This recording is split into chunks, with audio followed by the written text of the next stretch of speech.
நம்ம இப்போ பார்த்துட்டு இருக்கிறோம். ஏன்னா இந்த லென்த் டேஸில் நம்ம பார்த்து கொண்டிருக்கிறோம். லென்த் டேஸில் என்னென்னா எதை பற்றி நம்ம பார்க்குறோன்னா ரத்தத்தை பற்றி, இயேசு கிறிஸ்துவ ரத்தத்தை பற்றி தான் நம்ம பார்த்து கொண்டிருக்கிறோம். அதில் இன்றைக்கி நம்ம பார்க்கும்போது ஆணிகள் கடவுப்பட்ட கால்கள், சங்கீதம் 22வது அதிகாரம் 16, 17வது வசனத்தை வாசித்து. சங்கீதம் 22, 16, 17. என் கைகளையும் பொல்லாதவர்களின் கூட்டம் என்னை வளைந்து கொண்டது.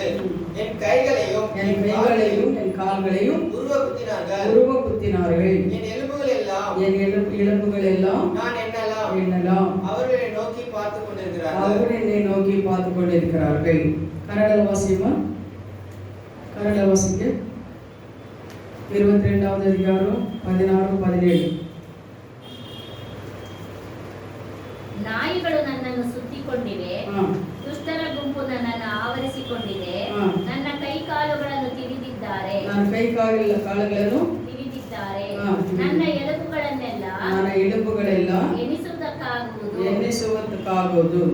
ಅವರು ನನ್ನನ್ನು ನೋಡಿ ನೋಡಿ ಹಿಗ್ಗುತ್ತಾರೆ. ஆமென், ஹல்லேலூயா. பாருங்க, ஆணிகள், ஆண்டவரோட கால்கள்லாம் ஆணிகள் கடவப்பட்டது. நம்ம இது தியானிக்கும் போது என்ன தோணுதுன்னா, இயேசுவோட பாதங்கள்லாம் இயேசுவோட பாதங்கள்லாம் நம்ம சிந்தித்து பார்க்கும்போது எவ்வளவு அருமையான பாதங்கள். காடு, மேடு, பள்ளங்கள் எல்லாம் அவரை சுற்றி அவர் நமக்கு சத்தியத்தை சொன்னார்கள்.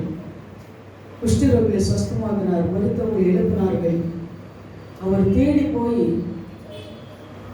எவ்வளோ அற்புதங்கள் நம்ம தேசத்தில் நம்மளுக்கு செஞ்சிருக்காரு பாருங்க. அப்படிப்பட்ட ஆணிகள், அப்படிப்பட்ட கால்களுக்கு ஆணிகள், அப்படிப்பட்ட கால்களுக்கு ஆணிகள் அடித்து அவரை துன்பப்படுத்தினார்கள், துக்கப்படுத்தினார்கள், வேதனைப்படுத்தினார்கள் அப்படின்னு சொல்லி நம்ம பார்க்குறோம்.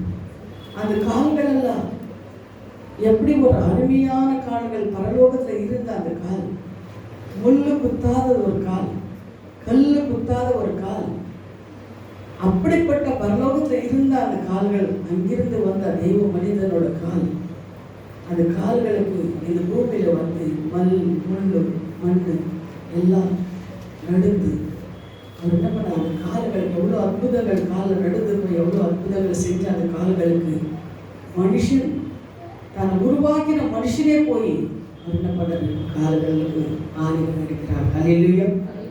ஏசாயா 52:7 சொல்றார் பாருங்க. உன் தேவன் ராஜரிகம் பண்ணுகின்றார் என்று சீயோனுக்கு சொல்லுகின்றார். சுவிசேஷனுடைய பாதங்கள் மலைகளின் மேலும் எவ்வளவு அழகா இருக்கின்றன.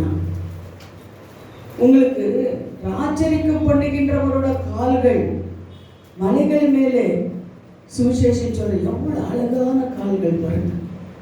அப்படிப்பட்ட கால்கள் பிடிச்சி நம்ம ஜனங்கள் என்ன பண்ணாரு, சிறுவிலை போட்டார் அப்படின்னு சொல்லி அடித்தார் அப்படின்னு சொல்லி பார்க்குறோம். அவருடைய பாதங்கள்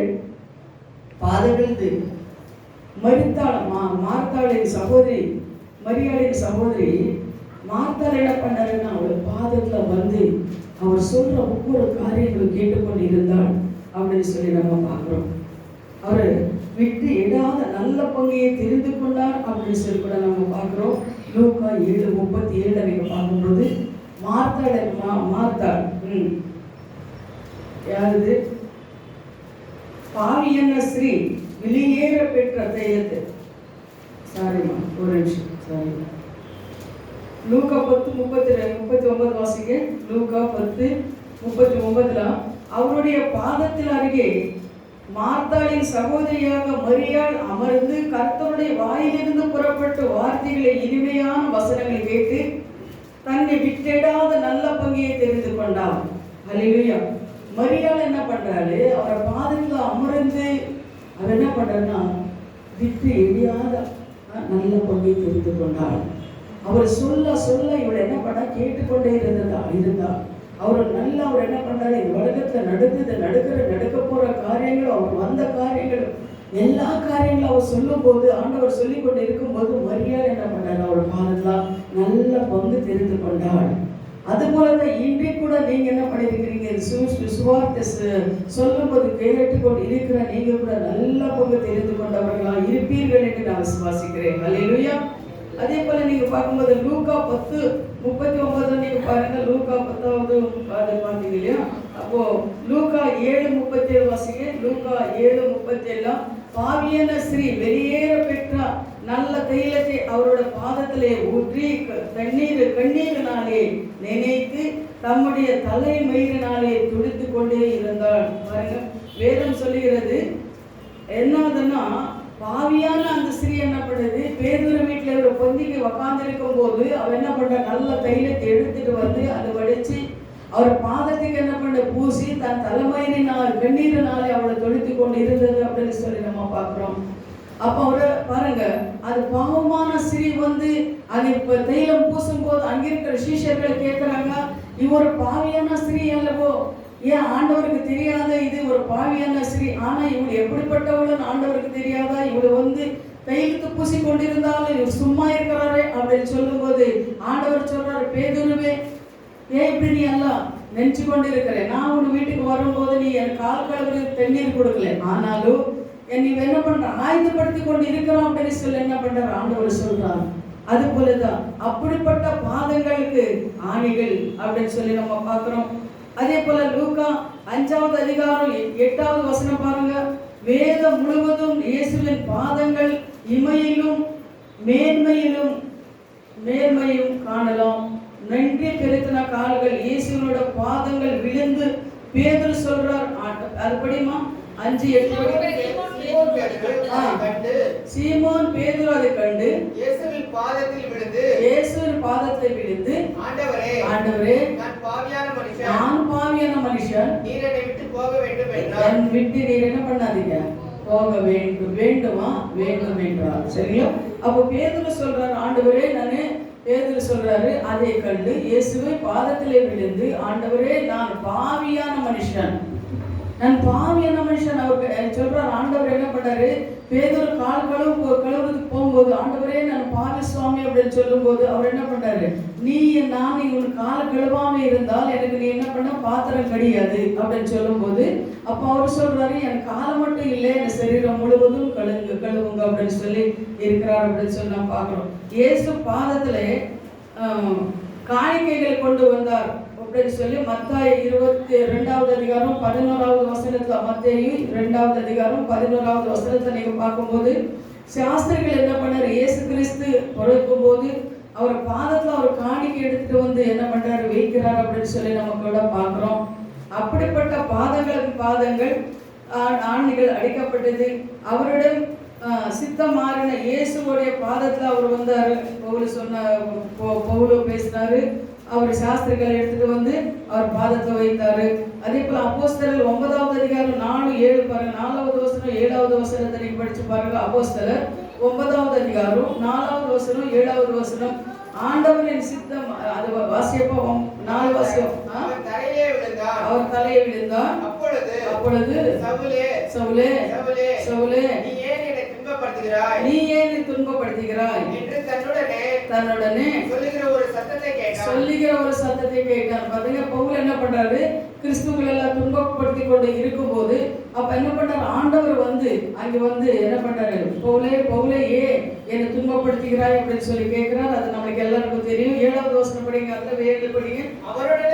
அவருடனே கூட பிரயாணம் பண்ணின மனுஷர்கள் சகலத்தை கேட்டும் ஒருவரையும் காணாமல் பிரமித்து நின்றார்கள். பாருங்க, அது அவர் என்ன பண்றாரு, விழுந்துட்டாரு, கீழே விழுந்துட்டாரு, எல்லாரும் போயிட்டாங்க.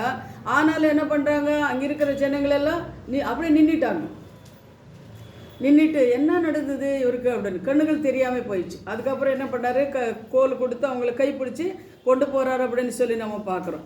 அதே போல் ஆதியாகம் 3:15 நீங்கள் பார்க்கும்போது, ஆதியாகம் 3:15 நீங்கள் பார்க்கும்போது கூட எனது பிதாவாகிய தேவன் அவர் என்ன பண்ணுறாரு பாருங்க, வசனம் சொல்கிறார் பாருங்க, என் பிதாவாகிய தேவன் எனக்கு என்ன ஏதோன்னு தோட்டத்தை என்ன பண்ணுறாருன்னா அவர் சொல்லியிருக்கிற வசனம், உனக்கும் ஸ்ரீக்கும் உன்வித்துக்கும் ஸ்ரீவித்திக்கும் பகையை உண்டாக்குவேன், அவர் உன் தலையை நசுக்குவார், நீ அவர்கள் குதிக்காலை நசுக்குவா என்று ஆதியாகவும் 3:15 தேவன் சொல்லியிருக்கிறார். அதுபோல தான் என்ன பண்ணார், ஆதாம் ஏதேனு தோட்டத்தை கூட ஆதாமுக்கு ஏவாளுக்கு தேவன் என்ன பண்ணுறாரு, ஆதாம் ஏவாள் பாவம் செய்யும்போது அவர் என்ன பண்ணுறாரு, பிதாவாகிய தேவன் அங்கே வந்து உன்னை தலையை நசுக்குவார் அப்படின்னு சொல்லி சொல்லப்பட்டிருக்கிறாரு. அதுபோல தான் இயேசு கிறிஸ்து உலகத்துக்கு வந்தார். அதே போல் அந்த சர்ப்பத்தின் தலை நசுக்கி இந்த உலகத்தை ஜெயித்தார் அப்படின்னு சொல்லி நம்ம பார்க்குறோம். ஹல்லேலூயா. அதுக்காக தான் அவர் என்ன பண்ணுறாரு, அவர் கால்களுக்கு ஆணைகள் கடவப்பட்டது. அவர் தலை நசுக்கிறதுக்கு பிதாவானவர் முதலவே அதிகாரம் அவர் கொடுத்துட்டார் அப்படின்னு சொல்லி பார்க்குறோம். ஆதாம் என்ன பண்ண வஞ்சிக்கப்பட்டால் இப்போ கூட என்ன பண்ணுறாங்கன்னா, அந்த சர்ப்பத்துக்கு அது ஒரு விக்கிரமாக வைத்து அது கூட பூஜை பண்ணி கொண்டு இருக்கிறாங்க. பார்த்தீங்களா, கொஞ்சம் சிலர் பார்த்தீங்கன்னா ಆವು ನೋಡಿದ್ರೆ ಅರ್ಥ ಆಗುತ್ತಮ್ಮ. ಆವು ನೋಡಿದ್ರೆ ಆವು ಕೂಡ ಏನು ಮಾಡ್ತಾರೆ, ಇವಾಗ ಪೂಜೆ ಮಾಡ್ಕೊಂಡಿದ್ದಾರೆ, ಪೂಜೆ ಮಾಡ್ತಾರೆ, ಅದೊಂದು ದೇವರು ಅಂತ பூஜை ಮಾಡ್ತಾ ಇದ್ದಾರೆ. ಆದರೆ ஆனால் ஏதேனு தோட்டத்தில் பார்க்கும்போது ஆண்டவர் என்ன பண்ணார், அந்த பாம்பு செபித்தார்.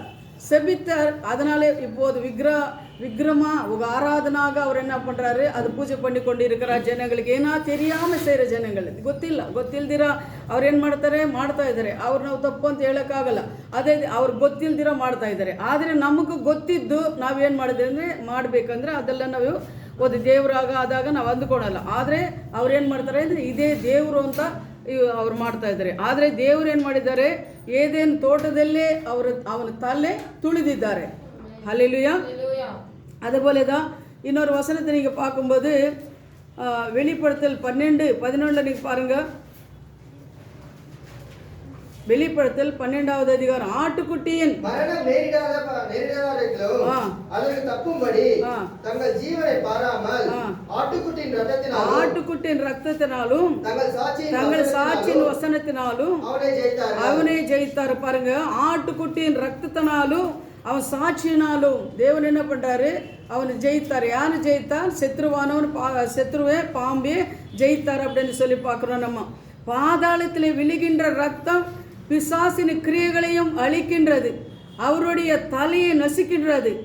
அது மாத்திரம் கிடையாது, இப்போ பார்த்தீங்கன்னா இயேசுவின் ரத்தம் சொல்லும்போது, இயேசுவின் நாமம் சொல்லும்போது பின்னி சூன்ய கட்டு மாய ಮಂತ್ರಗಳು ವ್ಯಾಧಿಗಳು ಎಲ್ಲ ನೀಕಿ ಹೋಗಿರೋದು.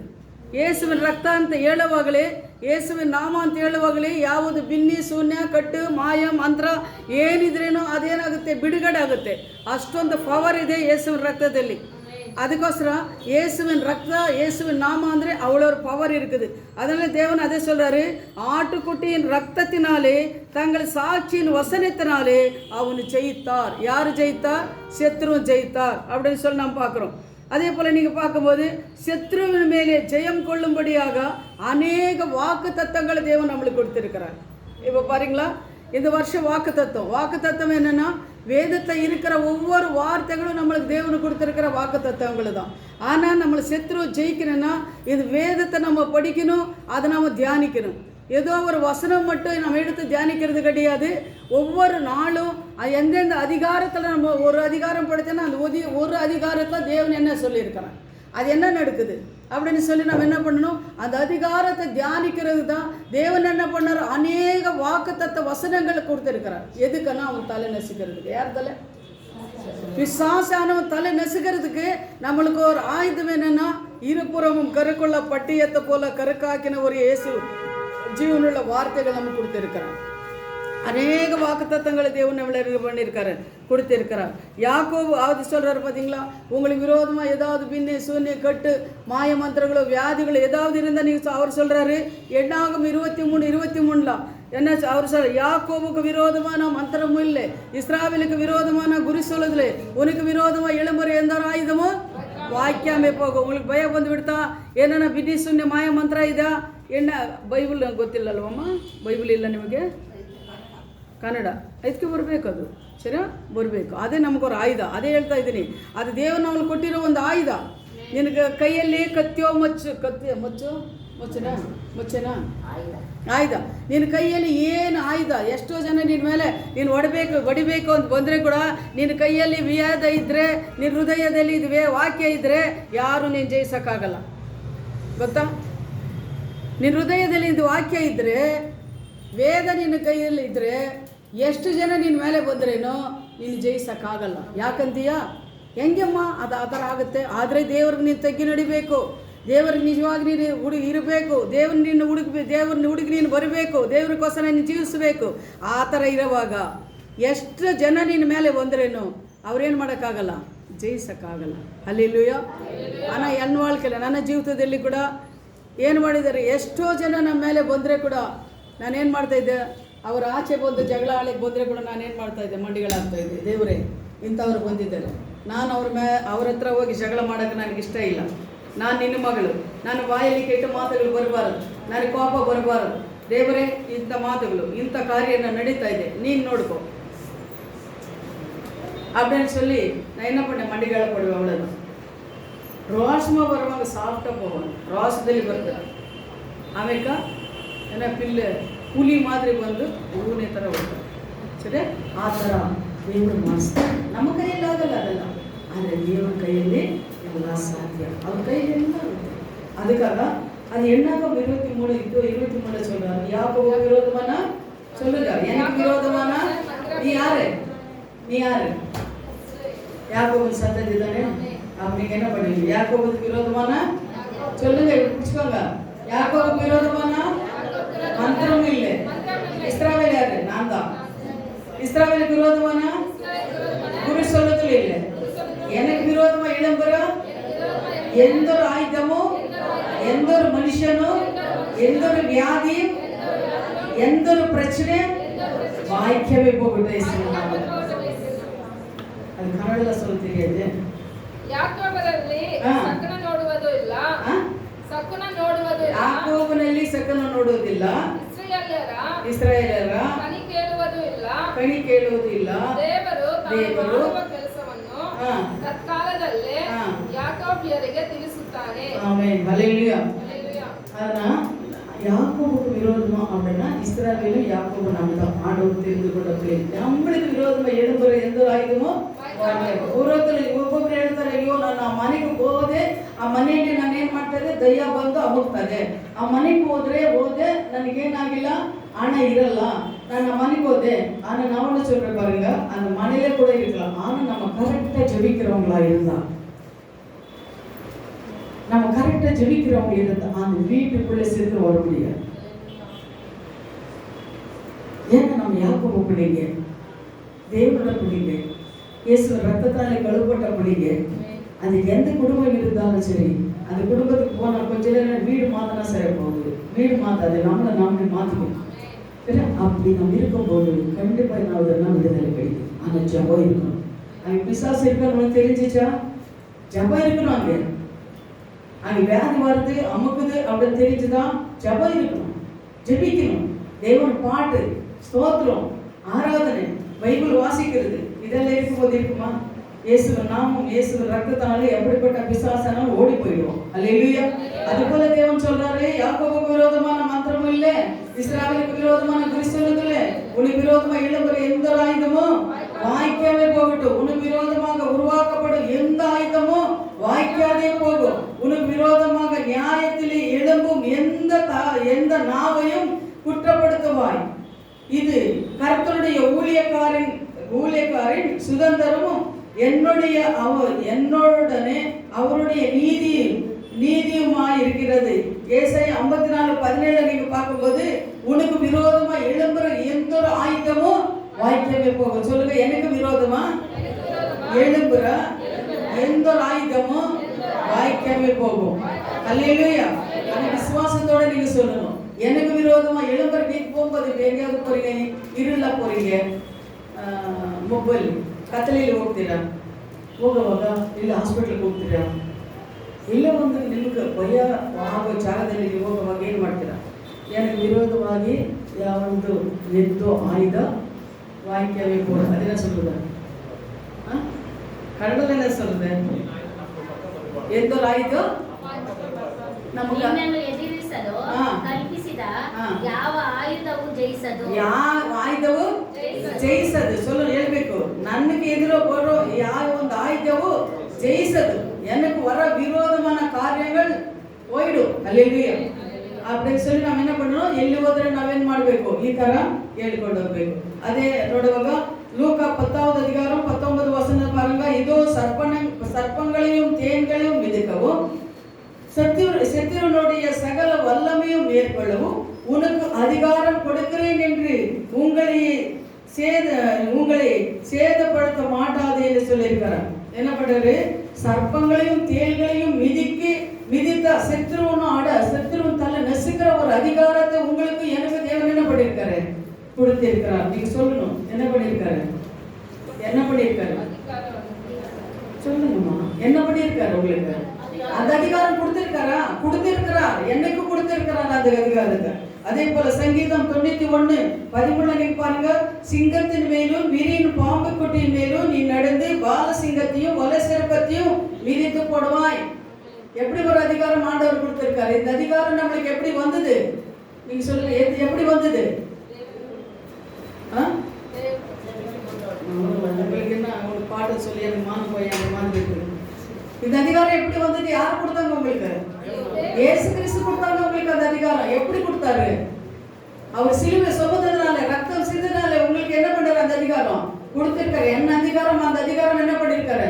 கொடுத்திருக்கிறார். நீங்க இப்படி சொல்லும் போதே பிசாசு ஓடி போயிடும்.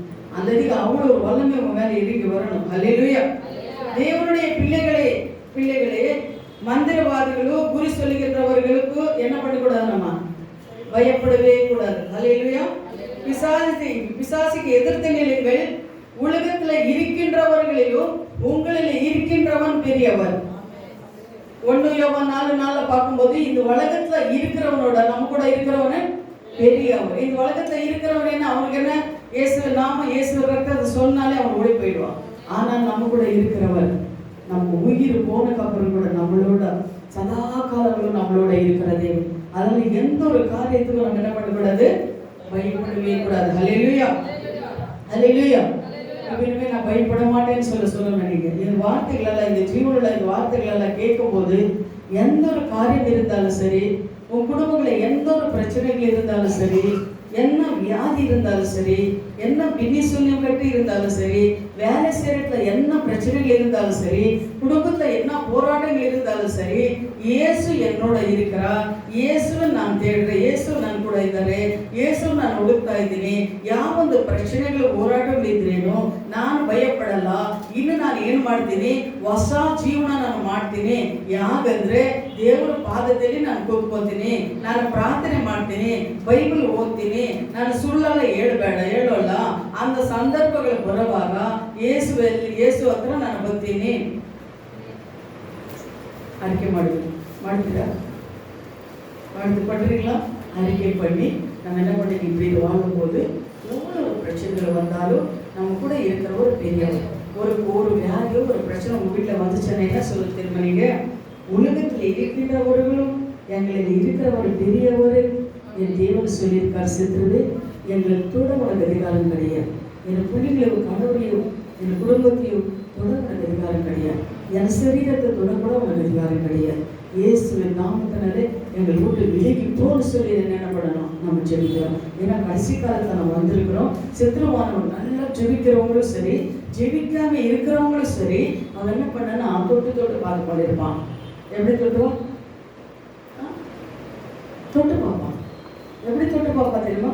ஒரு சின்ன காரியங்கள், ஏதாவது பலவீனம் வரும், இல்லை குடும்பத்தில் பிரச்சனை வரும், இல்லை நம்ம பிள்ளைகளை சொல்ற பேச்சு கேட்க மாட்டாங்க, இல்லை கணவர் மூலமாக பிரச்சனைகள் வரும், பிஸ்னஸில் தொழிலில் பிரச்சனை வரும், பக்கத்தில் இருக்கிறவங்க மூலமாக பிரச்சனைகள் வரும், வேலை செய்கிற இடத்துல பிரச்சனைகள் வரும். இது மாதிரி போராட்டங்கள் என்ன ஆகுதுன்னா சொந்த பந்தங்களில் பிரச்சனைகள் வரும். இது மாதிரி தொட்டு பார்த்து கொண்டு இருக்கும்போது நம்ம எதிர்த்து நிற்கிற ஒரு ஆயுதம் என்னன்னா வேத வசனம், இயேசுவின் ரத்தம், இயேசுவின் நாமம். அல்லேலூயா. இது நம்ம கூட இருக்கும்போது செத்துவானம் நாம ஓடி போயிடுவோம். அல்லேலூயா. ஈட்டியாலே குத்தப்பட்ட விழாவில் இருந்து ஒளிகின்ற ரத்தம். இப்போ நம்ம ரெண்டாவது பார்க்கும்போது ஃபர்ஸ்ட் நம்ம என்ன பார்த்தோம்? ஆணிகள் கடாவப்பட்ட கால்கள் பார்த்தோம். இப்போ ஈட்டினாலே குத்தப்பட்ட விழாவில் இருந்து ஒளிகின்ற ரத்தம். இயேசு கிறிஸ்து சிலுவையில தொங்கும் போது அவர் என்ன பண்ணாருன்னா போர் சேவகர்கள் ஈட்டி எடுத்துட்டு அவங்க முள்ளு குத்துனாங்க. சரிங்களா? குத்தும் போது அந்த விழாவில் இருந்து செத்து போயிடுறாரு. அது ரத்தமும் நீரும் வெளியே வருது அப்படின்னு சொல்லி நம்ம பார்க்கிறோம். அதை நீங்க பார்க்கும்போது யோவான் 19வது அதிகாரம் 34வது வசனத்தை நீங்க பாருங்க. யோவான் 19:34. போர் சேவகர்கள் ஒருவன் ஈட்டியினாலே அவனுடைய விலா எலும்பு குத்தினான். உடனே ரத்தமும் தண்ணீரும் புறப்பட்டு வந்தது. விலா எலும்பு மிக முக்கியமான இடம். சரிங்களா? மனுஷனுக்கு விலா எலும்புன்றது, விலா எலும்பு எங்க இருக்கும் அப்படின்னு சொல்லி நம்ம பார்க்கும்போது இங்க சைட்ல இருக்கும் இல்லைங்களா? விலா எலும்பு அது ஈட்டினாலே குத்தும் போது கடைசியில் என்ன பண்ணது? ரத்தமும் நீரும் வெளியில வந்தது அப்படின்னு சொல்லி நம்ம பார்க்கிறோம். அது விலா எலும்பிலிருந்து தான் ஆதாமன் என்ன பண்றாரு? ஏவாள்.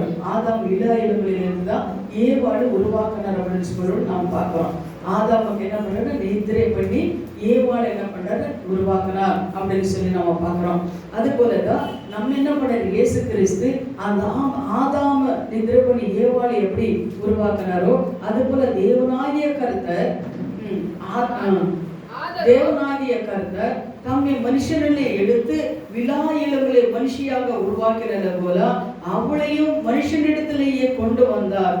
அப்பொழுது ஆதாம் அவளை என் எலும்புகளை எலும்பும் என் மாம்சத்தை மாம்சமாய் இருக்கின்றாள், அவளை மனுஷனாலே எடுக்கப்பட்டபடினாலே மனுஷி எண்ணப்படுவாள் என்று சொன்னார் என்று ஆதியாகமம் 2வது அதிகாரம் 21-23 வரை நீங்க பார்க்கும்போது அவள் என்ன பண்ண? மனுஷனிலிருந்து எடுத்துப்பட்டதுனால மனுஷி என்று எண்ணப்பட்டாள் அப்படின்னு சொல்லி பார்க்கிறோம். ஆதாம் நித்திரை அடைந்தார் என்று நம்ம பார்க்கிறோம். நித்திரை என்பது சரீர மரணத்தையும் குறிக்கின்றது. இப்ப நித்திரை போகும்போது யார் என்ன பண்ணாலும் ஒவ்வொருத்தருக்கும் இது என்ன பண்றது இல்லை தெரியாது. நித்திரை தூக்கம் வந்துச்சுன்னா யார் என்ன பண்ணாலும் தெரியாது. நல்லா தூங்கிட்டு இருப்பாங்க. கொஞ்சம் இருக்கு ஏதாவது சத்தம் வந்த உடனே எழுப்பிடுவாங்க. ஆனா நித்திரை என்றது ஒரு மரணத்துக்குரியதான். அது எங்க வசனம் இருக்கிறது அப்படின்னு சொன்னா பார்க்கும்போது யோவான் 19வது அதிகாரம் 33வது வசனத்தை எடுத்து வாசிங்க. யோவான் 19:33வது அதிகாரம். அவர்கள் இயேசுவினிடத்தில் வந்து அவர் மரித்திருக்கிறதை கண்டு அவர்கள் கால் எலும்புகளை முறிக்கவில்லை. அவர் கால் எலும்புகளை என்ன பண்ணல? முறிக்கலை. ஏன்னா சிலுவிலே போட்டதுக்கு அப்புறம் ஒவ்வொரு திருடனுக்கும் என்ன பண்ணுவாங்கன்னா காலை எலும்பு முறித்தாதான் அவன் உயிர் போகுமா. ஆனா இயேசு கிறிஸ்துவுக்கு 6 மணி நேரம் சிலுவில தொங்கினாரு. ஆனா ஒரு எலும்பு கூட என்ன அவங்கள முறிக்கவில்லை. ஆனா அதனாலதான் ஒரு எலும்பு கூட முறிக்கவில்லை. படிப்பான்.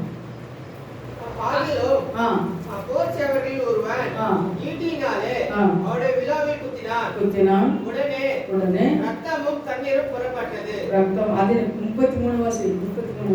அவர்கள் இயேசு கிறிஸ்துவிடம் வந்து அவர் மரித்திருக்கிறதை கண்டு அவருடைய கால் எலும்புகளை முறிக்கவில்லை. அது அவ்வளவுதானா? கால் எலும்புகளை என்ன பண்ணல? முறிக்கல. ஆனா இயேசு மரித்த பிறகு போர் சேவகர் ஒரு வந்து ஈட்டினாலே குத்தினார் அப்படின்னு சொல்லி நான் பார்க்கிறோம். எப்படி ஆதாமே நித்திரை எழுந்து செய்தாரோ அது போலதான் என்ன பண்றாருன்னா இயேசு கிறிஸ்து உங்களுக்காக எனக்காக அவர் என்ன பண்றாரு? அவர் மரித்து 3வது நாள் உயிரோட வந்தார். அவர் தழும்புகளாலே அவர் ரத்தத்தினாலே நம்மளை சுகமாக்குறார். அல்லேலூயா. ஆதாம எப்படி அந்த விலா எலும்பு எடுக்கிறதுக்காக நித்திரை பண்ணாரோ இயேசு கிறிஸ்து கூட நமக்காக உனக்காக எனக்காக அவர் மரித்து 3வது நாள் உயிரோட வந்து அவர் ரத்தத்தினாலும் தழும்புகளாலும் உங்களை என்ன பண்றாரு? சுகமாக்குறார் அப்படின்னு சொல்லி நம்ம பார்க்கிறோம். அல்லேலூயா. அல்லேலூயா. அதே போலதான் அப்போஸ்தலர் 28:20-28 வாசிப்போம். அப்போஸ்தலர் 20:28 20:28 ஆகையால் உங்களை குறித்தும் தேவன் தம்முடைய சுய ரத்தத்தினாலே சம்பாதித்துக் கொண்ட நம்ம சபையை மேய்ப்பதற்கும் பரிசுத்த ஆவி உங்களை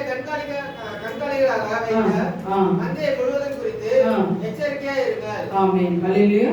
பாருங்க, அவங்க சொந்த ரத்தத்தினாலே அவர் என்ன பண்ணாரு? இது சபை சம்பாதித்துக் கொண்டார். இது சபை என்னும் போது நம்மளுதான். நம்ம சபைன்றது நம்ம சொந்த அவர் ரத்தத்தினால் சிந்தி அவர் என்ன பண்ணாரு, நம்ம சம்பாதித்து கொண்டார். அவர் ரத்தத்தினாலே தான் நம்ம சுத்திகரிக்கப்படுகிறோம். அதனால மறுபடியும் அவர் வரும்போது அவர் என்ன பண்றாரு, இந்த சொந்த ரத்தத்தினாலே சம்பாதித்து கொண்டா உங்களையும் என்னையும் விட்டுட்டு போவாரா? உனக்கும் எனக்கும் ஒரு கஷ்டம் வரும்போது அவர் பார்த்துட்டு இருப்பாரா? நம்ம தாய் தகப்பனு நம்ம பிள்ளைங்களுக்கு ஒரு கஷ்டம் வரும்போது பார்த்து கொண்டு இருப்பாங்களா? எப்படிப்பட்ட தாயானாலும் சரி தகப்பனானாலும் சரி, ஐயோ என் பிள்ளைக்கு இப்படி கஷ்டம் வருது அப்படின்னு சொல்லி அவர் கண்ணீர் விடுவார். அவரால் எவ்வளவு முயற்சி செய்ய முடியுமோ அவர் என்ன பண்ணுவாங்க, செய்வாங்க. ஏன்னா நம்ம பிள்ளை நல்லா இருக்கணும், அதுக்காக செய்வாங்க. அதே போலதான் இயேசு கிறிஸ்து நமக்காக ரத்தம் சிந்தி நம்மளை சம்பாதித்து கொண்டிருக்கிற இந்த சபையும் அவர் என்ன பண்ணாரு, நம்மளை விட்டுட்டு என்ன பண்ண மாட்டாரு, போகவே மாட்டார். ஹல்லேலூயா. அதனாலதான் அவர் சொல்றது என்னன்னா, விழித்திருந்து ஜெபிங்க, வாங்க என் பாதத்துல வாங்க, இப்படி இருங்க அப்படி இருங்க அப்படின்னு சொல்ற காரணம் என்னன்னா, உங்களை விட்டுட்டு நான் எப்படி போக முடியும்? உங்களை நான் உருவாக்கினேனே, உங்களை சிருஷ்டித்தேனே, எனக்கு சுவாசம் கொடுத்தேனே, உனக்காக ரத்தம் சிந்தினேனே, உன்னை விட்டுட்டு உன் பாதாளத்தை விட்டுட்டு பிசாசு கடுமையா நான் விட்டுட்டு நானும் போய் பரலோகத்துல எப்படி நான் சந்தோஷமா இருக்க முடியும்?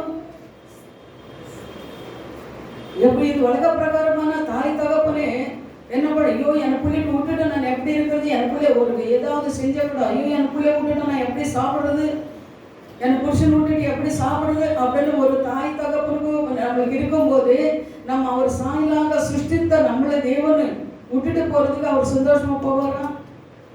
இல்லை. அதனால தேவன் என்ன பண்ண, நம்ம எவ்வளவு பாவங்கள் செஞ்சாலும் ஒரு நாளைக்கு எத்தனை வாட்டி மன்னிக்க சொல்லியிருக்காரு, எனக்கு ஒரு வாட்டி மன்னிக்க சொல்லு. ஏன் அவர் இந்த உலகத்துல வாழ்ந்தாரு, மனுஷன் ஒரு பாவியன் அவருக்கு தெரியும், பிசாசான ஒரு மனுஷனை வஞ்சிக்கிறான்னு தெரியும், மனுஷன் பலவீனங்களை கொண்டு வர பாவத்தை கொண்டு போய் விட்டுடுறான்னு தெரியும். அதனாலதான் தேவன் சொல்றாரு, 7-70 வாட்டி என்ன பண்ணி மன்னி.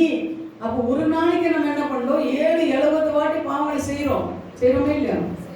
7-70 வாட்டி ஒரு நாளைக்கு அந்த பாவங்களை செய்யறோம். ஆனாலும் தேவன் நம்மளை மன்னித்து கொண்டு இருக்கிறார். அவர் என்ன சொல்றாருன்னா, நீ வா, நீ தேடு, ஒவ்வொரு நாளும் நீ என்னை தேடும் போது என்ன பண்ற, உன்னை நான் விடுவிக்கிறேன் அப்படின்னு சொல்லி தேவன் சொல்றாரு. ஹல்லேலூயா.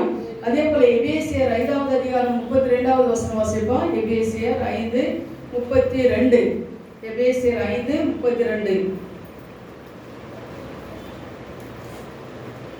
இந்த ரகசியம் பெரியது. நான் கிறிஸ்துவை பற்றியோ சபையை பற்றியோ சொல்லுகிறேன். அல்லேலூயா.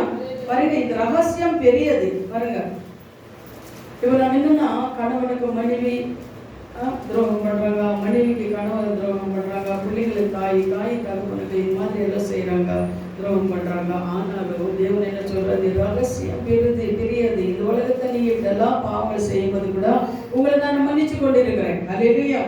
கிறிஸ்துவை பற்றி சபையும் பற்றியும் சொல்லுகின்றார். கிறிஸ்துவ பற்றி நம்ம எல்லாரும் பற்றி சொல்றாரு. இதெல்லாம் என்ன ஆகுதுன்னா, பெரியது. உங்களை நான் இன்னும் மன்னித்து கொண்டே இருக்கிறேன், உங்களுக்காக நான் இன்னும் வாழ்ந்து கொண்டே இருக்கிறேன். கிறிஸ்து சரீரத்திற்கும் தலைவராக இருக்கிறார், சபைக்கு சரீரமாக இருக்கின்றது. சபைக்கு தலைவர் யாரு? கிறிஸ்து தான். புருஷன் மனைவிக்கு தலை யாரு? புருஷன். சரிங்களா? சபைக்கு தலை கிறிஸ்து தான். கிறிஸ்து சொந்த ரத்தத்தினால மீட்டு கொண்டிருக்கிறான் இந்த சபை. அதனாலதான் சொல்றது, சபைக்கு வரும்போது பயபக்தியோட வாங்க. ஏன்னா ஆண்டவரோட சபை அப்படின்னு சொல்லும் போது, மனவாட்டியான சபையை மனவாளன் வரும்போது ஆயுதமா இருக்கணும்னா நம்ம பயபக்தியோட இருக்கும் போதுதான் நம்ம ஆயுதமா நம்ம இருக்க முடியும். அதனாலதான் நம்ம பயபக்தியோட தேவனை பாதத்தை நம்ம இருக்கணும். அது 2 கொரிந்தியர் 1:11-2 வாசிப்பா. 2 கொரிந்தியர் 11வது அதிகாரம் 2வது வசனம். நான் உங்களை கற்புள்ள கன்னிகையாக கிறிஸ்து என்னும் ஒரே புருஷனுக்கு ஒப்பு கொடுக்க நியமித்தபடியா உங்களுக்காக தேவ வைராக்கியம் கொண்டிருக்கிறேன். பாருங்க, உங்களையே கற்புள்ள கன்னிகைகளாக கிறிஸ்துவுக்காக. நான் அதான் இவ்வளோ நேரம் நான் சொல்றது, நம்ம நல்லா இருக்கணும், பாவம் செய்யக்கூடாது, மோசம் செய்யக்கூடாது, திருடுக்கூடாது, இதுதான் சொல்றாரு. அவர் என்னன்னா, கற்புள்ள ஒரு கன்னிகையாக உங்களை என்ன தேவன் என்ன பண்ணியிருக்காரு, தெரிந்து கொண்டிருக்க. கற்புள்ள கன்னிகை அப்படின்னு சொல்லும் போது, எந்த ஒரு பாவமும் அறியாத ஒரு கன்னிகை போல தன் பிள்ளைகளாக நம்மள என்ன பண்ணியிருக்காரு, தெரிந்து கொண்டிருக்கிறாரு. ஹல்லேலூயா. அதுதான் உங்களுக்கு வைராக்கியம் இருக்கணுமா, நம்மளுக்கு தேவ மேல ஒரு வைராக்கியம். ஏன்னா நம்ம தேவன் உண்மையுள்ளவர், உயிருள்ளவர், ஜீவனுள்ள தேவர், ஜீவனுள்ள தேவன், நம்ம ஜெபத்தை கேட்கிற தேவன், மறுபடி வருகிற தேவன், மறுபடி நம்மளை கொண்டு போகிறார். அதனாலே நம் தேவனுக்காக ஒரு உயிராகி நம்மளுக்கு வேணும். ஒரு உயிராகி நம்மளுக்கு வேணும்னா இப்படிதான் நம்ம வாழணும், இப்படிதான் நடக்கணும், இப்படிதான் செய்யணும். ஒரு நீங்க பார்க்கும்போது ஸ்கூல் ஆனாலும் சரி, ஒரு கம்பெனி ஆனாலும் சரி, என்ன பண்ணுறாங்க, டைம் டேபிள் போடுறாங்க. டைம் ಟೇಬಲ್ ಹಾಕ್ತಾರೆ. ಏನಕ್ಕೆ ಊಟಕ್ಕೆ ಇಷ್ಟು ಗಂಟೆಗಿಂದ ಇಷ್ಟು ಗಂಟೆಗೆ, ಕೆಲಸ ಮಾಡೋಕ್ಕೆ ಇಷ್ಟು ಗಂಟೆಯಿಂದ ಇಷ್ಟು ಗಂಟೆಗೆ, சரிங்களா? இன்டர்வியூ கூட ஒரு டைம் விடுறாங்க இல்லையா? அதுக்கெல்லாம் என்ன பண்ணுறாங்க, ட்ரெயின். ஒரு ஸ்கூலில் பார்த்தீங்கன்னா எல்லாத்துக்கும் ஒரு டைம். இது மாதிரி என்ன பண்ணுறாங்கன்னா, நான் டைம் படி நம்மளை நடுக்கணும் அப்படின்னு தான் செய்யணும்னு சொல்கிறாங்க. அல்லேலூயா. அதெல்லாம் அவர் என்ன சொல்கிறாருன்னா பாருங்க, இன்னொரு வாட்டி படைப்பாது, நான் உங்களை கற்புள்ள கன்னிகையாக கிறிஸ்து என்றும் ஒரே புருஷனுக்கு ஒப்பு கொடுக்க நியமித்தபடியா உங்களுக்காக தேவ வைராக்கியமான வைராக்கியம் கொண்டிருக்கிறேன். ஹல்லேலூயா. அதே போல எப்படி தேவன் நம்மளுக்காக வைராக்கியம் கொண்டு இந்த உலகத்துக்கு வந்து சத்ரு தலை நசுக்கினாரோ, அது போல தேவனோட பிள்ளைகளானா நீங்களும் நான் கூட ஒரு வைராக்கியம் நம்மளுக்கு வேணும். தேவனுக்காக நம்ம வாழணும் அப்படின்னு சொல்லி. ஹல்லேலூயா. நீங்க நினைக்கலாம், ஆனா நீங்க வாழணும் தான் இருக்கிறீங்க, உள்ள எந்த ஒரு தப்பு கிடையாது, வாழ்ந்தேன். ஆனா பிசாசு என்ன பண்ணி என்ன பண்றான், உங்களை விட மாட்டேங்கிறான். சரிங்களா? ஜெபிக்கா வேதவசனம் படிக்க வரதுக்கும் சோர்வுகளும் பலவீனங்களும் குடும்ப பிரச்சனைகளை கொண்டு வந்து என்ன பண்ண தடுக்கிறாங்க. சரி, அங்கே போய் 2 மணி நேரம் உட்காந்ததா என்ன அப்படின்னு சொல்லி என்ன பண்றீங்க, உங்களுக்கு சோர்வுகள் பலவீனங்கள் தடுக்கிறான். ஆனாலும் அதெல்லாம் மீறி தான் நம்ம வரணும். அதெல்லாம் மீறி வரும்போது அவன் ஜெயிப்பான். அவனை நீங்க ஜெயிக்க முடியும். 10 நாள் அப்படி உபதிரங்கள் கொண்டு வரவா, பலவீனங்கள் கொண்டு வரவா, 11ஆவது நாள் என்ன பண்ண உங்களை விட்டு ஓடி போயிடுவாங்க. அல்லேலூயா. அதுபோல அந்த சோர்வுகள் பலவீனங்கள் நம்ம இருக்கும். ஆனாலும் நம்ம என்ன பண்ணணும், மேற்கொள்ளும். ரட்சிக்கப்பட்ட ஒவ்வொரு தேவனுடைய பிள்ளையும் கிறிஸ்துவனுடைய மாசற்ற மனவாட்டியாக காணப்படுகிறீர்கள். அதற்கு ரட்சிக்கப்படுற ஒவ்வொரு பிள்ளைகளும் கிறிஸ்துவின் மாம்சமான மனவாட்டியாக காணப்படுகிறீர்கள். கரை பெற்ற ஜீவம் நீங்க வாழ வேண்டும் என்றுதான் தேவன் என்ன பண்ணார், விரும்புகிறார். எபிரேயர் 6:2 நீங்க பார்க்கும்போது, நீதி உள்ளவன் இன்னும் நீதி செய்யட்டும், பரிசுத்தம் உள்ளவன் இன்னும் பரிசுத்தமாகட்டும் என்று வெளிப்படுத்தல் 22:11 சொல்றாரு. நீதி உள்ளவன் என்ன பண்ண, நின்னா நீதி செய்யட்டும், பரிசுத்தம் உள்ளவன் நின்னா பரிசுத்தமா வாழட்டும் அப்படின்னு சொல்லி தேவன் சொல்லிட்டு இருக்கிறார். ஆனா பரிசுத்தமா நான் வாழ்றேன்னா இது போதுமானு சொல்லி நம்ம என்ன பண்ணக்கூடாது, இருக்கக்கூடாது. இன்னும் பரிசுத்தமா நாம வாழணும். நீதி செய்யறவன் இன்னும் நீதியா அவன் வாழணும், இருக்கணும் அப்படின்னு தான் சொல்றாரு. அதே எபிரேயர் 6:2 நீங்க பார்க்கும்போது, மட்டுமல்ல பூரணத்தையே நோக்கி கடந்து செல்ல வேண்டும். பூரணத்தை நோக்கி நம்ம கடந்து செல்ல வேண்டும். எது உண்மை நம்மளுக்கு தெரியும், அதனால பூரணத்தை நோக்கி நாம் கடந்து செல்ல வேண்டும். 1 யோவான் 3:2 நீங்க பார்க்கும்போது, அவரு வெளிப்படும் போது அவரை இருக்கின்ற வண்ணமாகவே நாம் அவரை தரிசிப்பதினாலே அவருக்கு ஒப்பாய் இருப்போம் என்றும் அறிந்திருக்கின்றோம். ஹல்லேலூயா. கன்னடல யாராவது வாசிங்க. 1 யோவான் 3:2 ವಾಸಿಮಾ. 1 ಈಗ ದೇವರ ಮಕ್ಕಳಾಗಿದ್ದೇವೆ. ನೀವು ದೇವರ ಮಕ್ಕಳಾಗಿದ್ದೀವಿ. ಮುಂದೆ ನಾವು ಏನಾಗುವವೋ ಅದು ಇನ್ನೂ ಪ್ರತ್ಯಕ್ಷವಾಗಲಿಲ್ಲ. ಕ್ರಿಸ್ತನು ಪ್ರತ್ಯಕ್ಷವಾಗುವಾಗ ನಾವು ಆಗಿರುವೆಂದು ಕ್ರಿಸ್ತನು ಪ್ರತ್ಯಕ್ಷವಾಗ ಅವರು ಹೇಗಿದ್ದಾರೋ ಆ ಪ್ರಕಾರ ನಾವು ಇರಬೇಕು ಅಂತ அனுபவத்தாரேனா அறிவோம். சரி, அதுபோல பாருங்க, கிறிஸ்து மறுபடி வருகிறார் என்றது எத்தனை பேருக்கு விசுவாசம் இருக்குது? இயேசு வருவாரா? நம்புறீங்களா? விசுவாசிக்கிறீங்களா? எப்படி நம்புறீங்க? வசனத்தை சொல்லியிருக்கிறார். அப்புறம் என்ன சொல்லியிருக்காரு? அடியாளம் சொல்லியிருக்காரு. ஓகே, அப்புறம் அடியாளம் நடந்துட்டு இருக்குதா? அப்போ வருவாங்க இல்லையா? அப்போ நம்ம நம்பணும். ದೇವರು சொல்லியிருக்கிற ஒவ்வொரு ಕಾರ್ಯಗಳು ದೇವರಲ್ಲಿ ಒಂದೊಂದು ಕಾರ್ಯ ನಡೀತಾ ಇದೆ. ಅದಕ್ಕೋಸ್ಕರ ನಾವೇನ್ ಮಾಡಬೇಕು? ನಂಬಬೇಕು. ಮತ್ತೆ ಏನು ಮಾಡ್ತಾರೆ? ಕ್ರಿಸ್ತು ಬರ್ತಾರೆ. ಯೇಸು ಮತ್ತೆ ನೀವು ನಾವು ನೋಡೋ ತರನೇ ಬರ್ತಾರೆ. ಕಳ್ಳನ ತರ ಬರ್ತಾರೆ ಅಂತೆ. ಕಳ್ಳನ ಯಾಕೆ ಬರ್ತಾರೆ? ಎಲ್ಲರೂ ನೋಡೋ ತರ ಬರ್ತಾನ? ಇಲ್ಲ, ಯಾರಿಗೂ ಗೊತ್ತಿಲ್ದಿರೇ ಬರ್ತಾರೆ. ಆ ಪ್ರಕಾರ ಯೇಸು ಕ್ರಿಸ್ತು ಏನ್ ಮಾಡ್ತಾರೆ? ಎಲ್ಲ ಅವ್ರು ಬರೋವಾಗ ಎಲ್ಲ ಕಣ್ಣುಗಳು ಅವ್ರು ನೋಡ್ತದೆ. ದೇವರು ಹೇಳಿರೋ ಒಂದೊಂದು ಕಾರ್ಯ ನಡೀತಾ ಇದೆ. ಬೈಬಲಲ್ಲಿ ಹೇಳಿರೋ ಒಂದೊಂದು ಅಡಿಯಾಳ ಅದ್ಭುತಗಳು ನಡೀತಾ ಇದೆ. ಆದರೆ ದೇವರು ಬರ್ತಾರೆ, ನಮ್ಗೆ ವಿಶ್ವಾಸ ಇರಬೇಕು. ವಿಶ್ವಾಸ ನಮಗೆ ಇರದಿರ ಇದ್ರೆ ಅಯ್ಯೋ ಅಂತಾರೆ ದೇವರು. ಸರಿ, ಯಾವಾಗ ಬರ್ತಾರೆ ಎಲ್ಲರಿಗೂ ಆಗೋ ಥರ ನನಗೂ ಆಗಲಿ ಇಲ್ಲ, ಆ ಥರ ಇದ್ರೆ ನಿನಗಿನ್ನ ಶಿಕ್ಷೆನೆ. ಅದಕ್ಕೋಸ್ಕರ ನೀನೇನು ಮಾಡಬೇಕು? ಚೇಂಜ್ ಆಗಬೇಕು, ದೇವರು ಹುಡುಕಬೇಕು. ಹುಡುಕಾಕದೆ ಅವನ ಪಿಸಾಸಿ ಬಿಡಲ್ಲ. ಆದ್ರೆ ನಿನ್ಗೆ ಅವ್ರ ವೈರಾಗ್ಯ ಬೇಕು.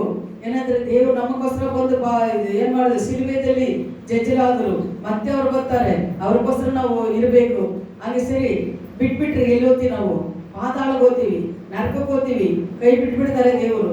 ಅನ್ನ ಇರಲ್ಲ, ಊಟ ಇರಲ್ಲ, ಬಟ್ಟೆ ಇರಲ್ಲ, ಬಟ್ಟೆ ಇರಲ್ಲ, ಊಟ ಇರಲ್ಲ. ಏನು ಆಂಟಿ ಭಯಪಡಿಸ್ತಾರೆ ಅಂದ್ಕೊಳ್ತೀರಾ? ಇಲ್ಲ, ಅದು ನಿಜ. ಅಲ್ಲಿಯ ಅದಕ್ಕೋಸ್ಕರ ಏನ್ ಮಾಡ್ಬೇಕು? ನಾವು ನಿನ್ನ ಜೀವಿತ, ಒಳ್ಳೆ ಜೀವಿತ ನಾವು ಏನ್ ಮಾಡ್ಬೇಕು? ಜೀವಿಸ್ಬೇಕು. ದೇವರನ್ನ ಹುಡುಕ್ಬೇಕು. ಅಲ್ಲಿಯ ಅದನ್ನ ಇರುವಾಗ ಖಂಡಿತವಾಗಿ ನೀವು ದೇವರು ಏನ್ ಮಾಡ್ತಾರೆ? ಅವರ ಗುರವಾಗಿ ನಿಮ್ಮಲ್ಲಿ ಕೈ ಬಿಡೋದೇ ಇಲ್ಲ, ದೇವರು ಕರ್ಕೊತಾರೆ. ಅಲ್ಲಿಯ ಅದೇ ಪ್ರಕಾರ ಇನ್ನೊಂದು ವಚನ ಓದ್ಬಿಟ್ಟು ನಾವು ಮುಗಿಸೋಣ. ಸ್ತೋತ್ರ ಮಾಡೋಣ. தேவனுடைய பிள்ளைகளே, ஒவ்வொரு கல்வாரி சிலுவைக்கு முன்பாக வந்து நின்று விடுங்கள். இயேசு கிறிஸ்துவினுடைய விலையால் இருந்து ஒளிகின்ற ரத்தம் ஒவ்வொரு நாளும் உங்களை சுத்திகரித்து தூய்மைப்படுத்தப்படும். கிருபையின் மேலே கிருபையை பெற்று மகிமையின் மேலே மகிமை அடைந்து நீங்கள் அழைக்கப்பட்டிருக்கின்றீர்கள். ஒரு நாள் சியோன் பர்வதத்திலே ஆட்டுக்குட்டியானவராகிய கிறிஸ்துவோடும் நானும் நீங்களும் நிற்க வேண்டும். இயேசு கிறிஸ்துவோட ரத்தம் உங்களையே பரிசுத்தப்படுத்தி பூரணப்படுத்தி செய்கின்றது. அதே வெளிப்படுத்தல் 21:2-3 வாசிப்பா. வெளிப்படுத்தல் 21:2-3.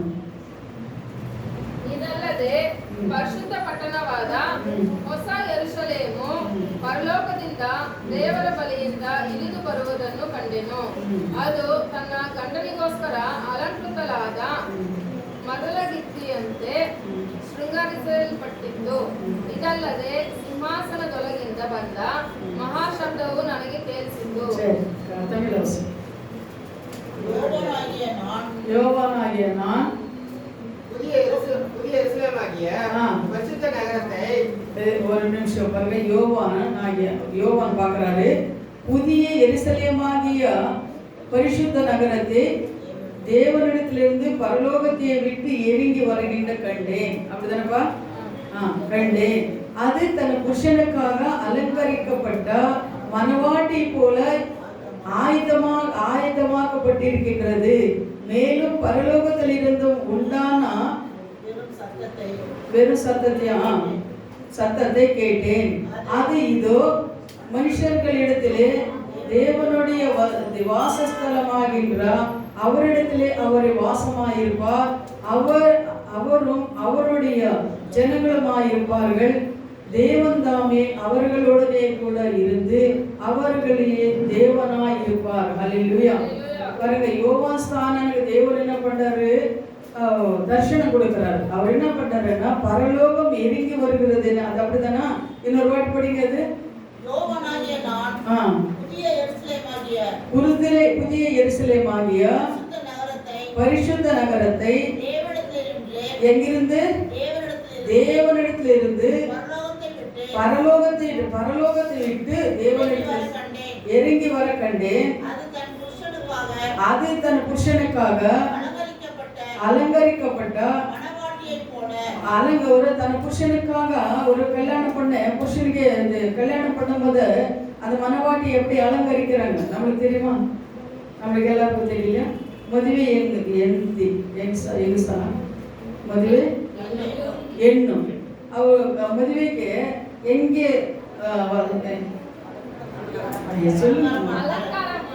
சொல்லிಬಿಡುಗಮ್ಮ ಕನ್ನಡ.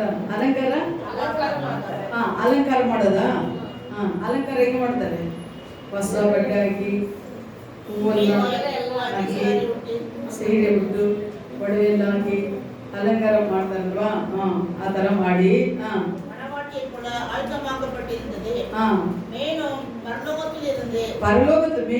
பரலோகத்திலிருந்து உண்டான பெரும் சத்தத்தை கேட்டேன். அது இதோ மனுஷரிடத்தில் தேவனுடைய வாசஸ்தலம் இருக்கிறது, அவரிடத்திலே அவர் வாசமாயிருக்கிறார், அவருடைய ஜனங்களாயிருப்பார்கள். தேவன் தாமே அவர்களோடு கூட இருந்து அவர்களுடைய தேவனாயிருப்பார். ஒண்ணு இன்னும் இதுல நம்ம கவனிக்கிறது என்னன்னா, இதோ மனுஷனிடத்துல தேவனுடைய வாசஸ்தலம் இருக்கிறது. எங்க இருக்கிறதா தேவனுடைய வாசஸ்தலம்? இது கவர்மெண்ட் இருக்கு. தேவனுடைய வாசஸ்தலம் எங்க இருக்கிறது? பைபிள் குடி பாருங்க. இது எங்க இருக்குது? தேவனுடைய வாசஸ்தலம் எங்க இருக்கிறது அப்படின்னா மனுஷனோடத்துல என்ன ஆகுதுன்னா தேவனுடைய வாசஸ்தலம் இருக்கிறது அப்படின்னா நமக்குள்ள தேவனுடைய ஸ்தலம். உன்னோட தேகமே என்னோட அப்பா, இதுதான் புரியுது. என்னோட தேகமே அப்போ மனுஷனுக்கிட்ட என்ன ஆகுது? தேவனுடைய வாசஸ்தலம் இருக்கின்றது. அப்ப நம்மகிட்ட தான் இருக்கிறது வாசஸ்தலம். அவரிடத்திலே அவர் வாசமா இருக்கிறார். யார் இடத்துல? மனுஷனிடத்துல என்ன பண்றாரு? வாசமா இருக்கு. ஸ்தலம் தேவனுடையது, மனுஷனுடையது. மனுஷனுக்குள்ள அவர் என்ன பண்றாரு? வாசமா இருக்கார். அவர்கள் அவருடைய ஜனங்களா இருக்கிறார்கள். யார இருக்கிறாரு? நம்மள யாரு? இயேசுவோட தேவன் தாமே அவர்களோடனே கூட இருந்து அவர்கள் தேவனா இருப்பார். ஹல்லேலூயா. இந்த வசனம் எவ்வளவு நல்லா இருப்பாங்க. தேவன் நம்மளோட இருந்து, தேவன் என்ன பண்றாரு? நம்மளோட இருப்பார். அவரோடனே கூட இருந்து அவருடைய தேவனே தேவனா இருப்பார். அப்போ மனுஷன் கூடவே எல்லாமே இருக்கிறது. பரலோகமும் வாசஸ்தலம் எல்லாம் மனுஷனோட இருந்து தேவன் நம்மளோட இருக்கிறார். அவர் சொல்றாரு, உன்னோட தேவமே என்னோட ஆலயம் அப்படின்னு சொல்ற. அப்போ இந்த ஆலயத்துக்குள்ளேதான் பரலோகம் தேவன் என்ன பண்றார்? வாசமா இருக்கிறார். மறுபடி அவர் வரப்போகிறார். இந்த ஸ்தலத்தை நம்ம என்ன பண்ணணும்? ஆயத்தப்படுத்தணும். அல்லேலூயா. ஒரு அதிகாரி வந்தாலும், ஒரு யாராவது நம்ம வீட்டுக்கு வந்தாலும் சரி, எங்க வந்தாலும் சரி, நம்ம வீடு என்ன பண்றோம்? ஆண்டி உங்க வீட்டுக்கு வராங்கன்னு சொன்னீங்க, என்ன பண்ணுவீங்க? ஆண்டி இந்த துணி இதெல்லாம் பார்த்தா திட்டுவாங்க அப்படின்னு சொல்லி எல்லாம் எடுத்து பெருக்கி கிளீன் பண்ணி வைக்கிறீங்களே. அதே போலதான் ஆண்டவர் வரும்போது இந்த ஆலயத்தை என்ன பண்ணணும்? ಸುತ್ತ ಕ್ಲೀನ್ ಮಾಡಬೇಕು. ಕ್ಲೀನ್ ಮಾಡಿ ನಮ್ಮ ಆಲಯಕ್ಕೆ ಕರೆಕ್ಟಾಗಿ ಮಾಡ್ಕೊಂಡಿದ್ರೆ ಆಂಟಿ ಬಂದು ನಿಮ್ಮ ಮನೇಲಿ ಕೂತ್ಕೊಳ್ಳೋತಾರ, ದೇವರು ಬಂದು ನಿಮ್ಮ ಮನೇಲಿ ಏನು ಮಾಡ್ತಾರೆ? ಕೂತ್ಕೊಳ್ತಾರೆ. ಹಲ್ಲೆಲೂಯಾ. ನಾವೆಲ್ಲ ಎದ್ದು ನಿಂತ್ಕೊಳ್ಳೋಣ. ಎಲ್ಲ 7 ಮಿನಿಟ್ ನಾವು ಜಪಿಸುವ ಸ್ತೋತ್ರವೇ ಸ್ತೋತ್ರವೇ ಸ್ತೋತ್ರವೇ. Hallelujah hallelujah. ಜೀವಗಳ ದೇವಾದಿ ದೇವರೇ, ನಾವು ತುದಿக்கிறோம், ಸ್ತೋತ್ರಿக்கிறோம், ಆರಾಧನೆ